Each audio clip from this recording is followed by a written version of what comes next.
What a way to start my week. First thing in the morning, I get treated to the best 90 minutes of football in the last couple weeks. So if you're a football neutral, this game would be absolute crack for you because holy shit.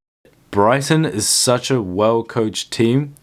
Their pattern play, their fundamentals, their foundation, everyone knows what they're doing, and the organization is so great to watch. It's just so good to watch other teams be so strong in their values, in their IQ, in their, like people and the footballers are interchangeable. Evan Ferguson goes off, Danny Welbeck comes on. They're two individuals, but they all fit into the same system. The systematic approach is so impressive. It's so great. Both teams made mistakes. Both teams scored good goals.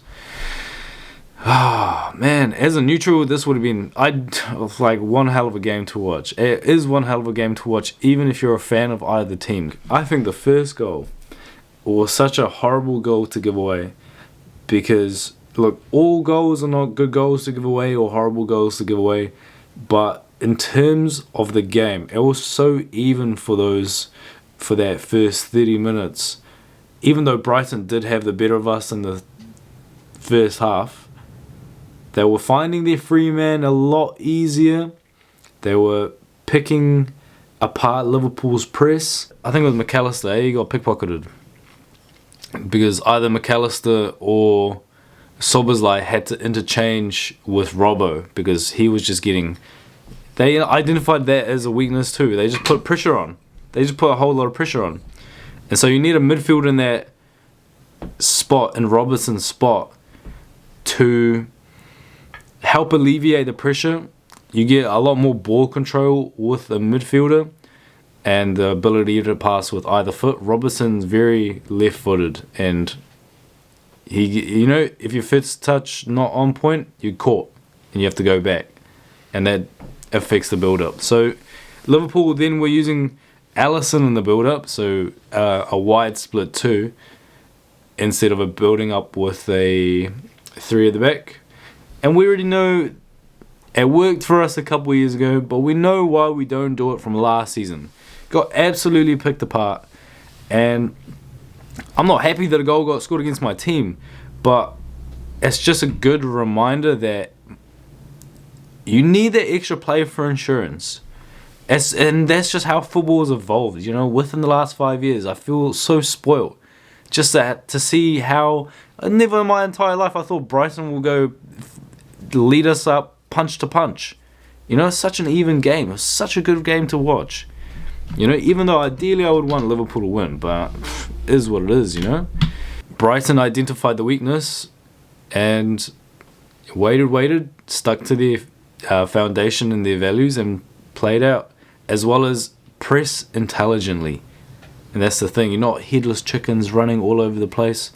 They can maintain a lot of their stamina by sitting back and waiting for the cue to then go out and press.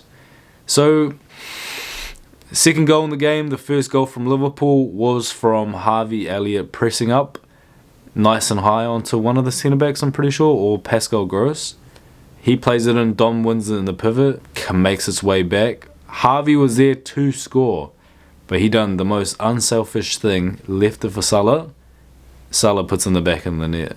So, shout out to Harvey, man. There was, it's a hard thing to do, but for the betterment of the team.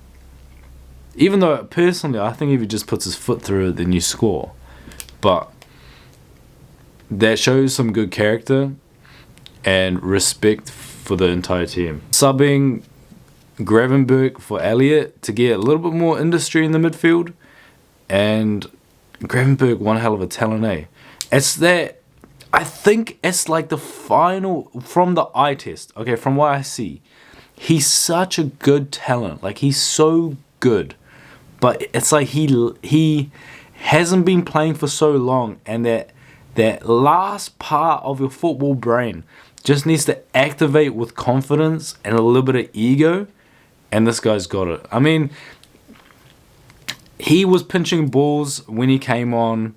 he was linking up exceptionally on the left side, because I don't think we really have a strong left side. I think Dom on the right is an absolute beast, and the left is lacking, because McAllister's the 6, and he struggled in the first half. Second half, you could see Liverpool trying to play out through the middle, forcing Liverpool, forcing Mac to take the ball, turn, play everyone else in. Gravenberch, I'm pretty sure he steals the ball, it goes off, and Wizzy, this game, his layoff game was so good. So not only did Gravenberch come into the game ready to go, Wizzy, instead of pressing the centre backs, condensed the midfield. So Liverpool were really out-muscling Brighton in the midfield, forcing Brighton to play wide, and that resulted in a mistake. Was another mistake. Ball comes into Darwin, he lays it off. Dom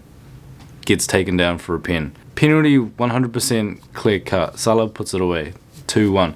I really would have liked to see a lot more control after that point. I don't think we controlled the game enough. Like, we did have a couple chances, but there just wasn't enough chances flowing. And so for the rest of the season, I would really hope to see that the confidence as with the team as well just grows, and we just keep creating chances, and we keep putting our foot on the opponent's neck. Because not only did Gravenberch miss a sitter, and I roasted the hell out of Nunes for missing, I called it pathetic, but Gravenberch, he gets a lot more leeway. He's not a bloody striker, but I mean, missing from that, I've been watching the highlights this week, and there's been some terrible misses. So I don't know what's in the water in England, but whatever they're drinking, they've just been missing sitters.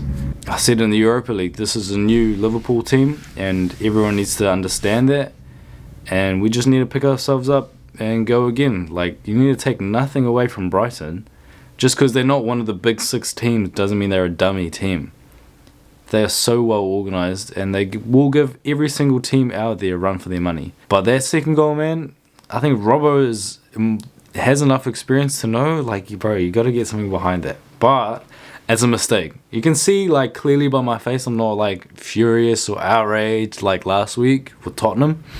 But, it's a good learning point, a good curve, and you can't just expect to win every single game unless you're an NPC Man City supporter. Come on. This is football we're talking about. You gotta win some, lose some, and draw some. But nonetheless, I am super excited to see more of the boys play.